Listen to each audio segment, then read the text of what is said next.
John, I know you just touched on this over there, but can you talk about the idea that this could be 54 holes and that you were kind of looking towards that being an option? Yeah, I was told that we weren't playing tomorrow while I was warming up, and definitely, Adam and I thought about it, like, let's just play today like there's no more golf. Let's try to end it up on top as if it was a Sunday, just in case, because you never know, right? You can't. Sometimes it's easy to be complacent and maybe it's like, well, I'm going to be one back tomorrow or whatever, and I didn't want that to be. I guess I didn't want to leave it out to chance. So today I definitely had that in mind. Now, it didn't really affect the way I played golf. It's just being, I guess, aware that it could be a possibility.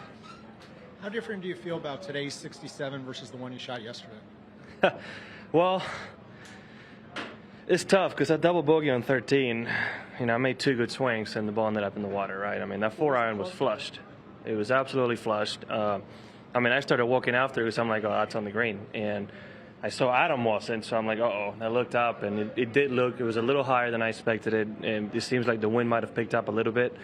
And, it was it looked like about this short from covering. So it's one of those things that happen in golf. But from that bad break, all I kept thinking was, it's a good swing. There's plenty of birdie opportunities. Let's get it going. And then at the same time, I got 2 good breaks on the tee shots on 17 and 18. One of those 2 could have ended up in the bunker, and it didn't. And I ended up having easy tapping birdie and a really good look for birdie on 18. So at the end of the day, things tend to balance out. What do you do tomorrow? I have no idea. I must say, this is the 3rd time I'm saying on the interviews because I can't repeat this enough to myself. If COVID quarantine has taught us anything, is what to do in a whole day cooped up in a room. That's about it. We're in a hotel, so instead of me having to get up and get food, I can just room service the food.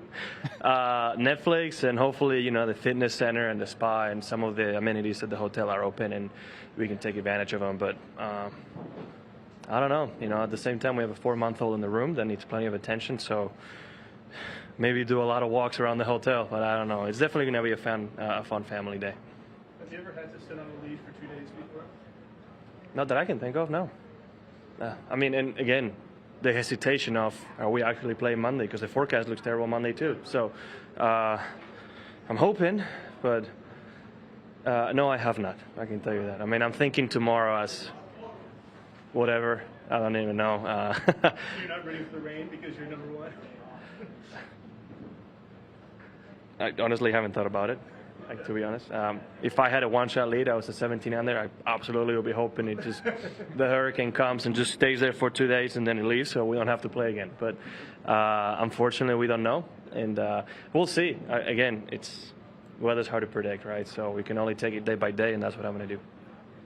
John, how much has the golf course changed since Thursday where it was really tough and windy and you were one of the only guys to go low, and then today there was a 60, a couple 62s. Everybody seemed to be taking. Yeah, I started seeing those scores yesterday afternoon. People started taking advantage of it. God, I know it's doable, but the amount of 62, 63s you're seeing, and whatever Cameron shot was a 61, 60? 60? 60. Yeah, exactly. So I definitely didn't see as many people as we have seen shoot that low. But it's out there. That's the thing. If you can put the ball in the fairway, or even sometimes in the rough, the greens are soft enough to where you can be aggressive and still stop it. I think that's the beauty of it.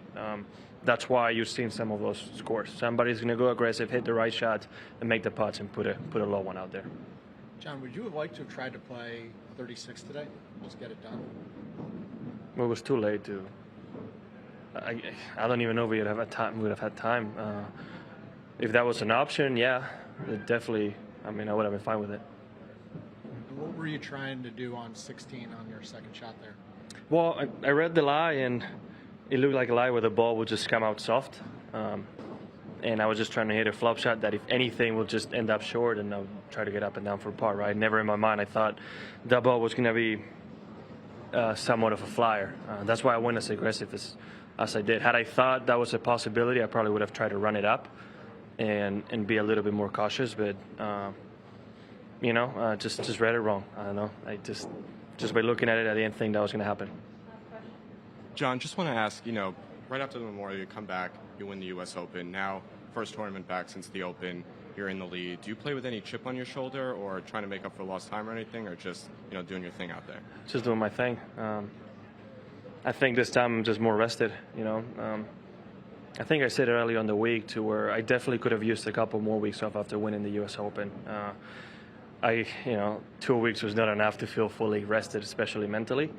And after playing Scottish and playing good, and then playing good again at the Open, I didn't do much before the Olympics. And having those extra weeks off, I'm not gonna lie, I think in my case it helped a lot. My mind needed it, and then when I get to spend more time with my son than I anticipated, I know in the future I'm going to miss a lot of things in his life, and hopefully I'm there when he walks for the first time and many milestones like that. And I was there when he rolled over for the first time, and in those last few weeks I've seen him learn how to move, and that's something that I would have never been able to see if I was home. So I think if I wasn't home. So I think those weeks off were really good for me mentally and for my soul as a father. So I think when I was able to enjoy that, I came in here a little bit more rested, and I feel like with my batteries a little bit more recharged than most of the other people that had to travel around the world.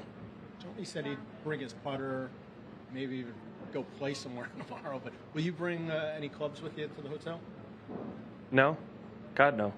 I said it as a joke. I guess I could meet Adam at what is it, Chelsea Pier, where they have a range over there, or Top Golf, whatever it is. So yeah, maybe we can go and try, but not really. I mean, we're gonna do in the room, just have a carpet. There's not much you can do, right? So I feel like in my case, I could do more wrong than good. I will try to go to the gym, get a workout in, make sure I'm staying mobile, because if I lay in bed all day, I'm definitely not gonna be moving the same. So, and again, just try to make the best of it, I guess.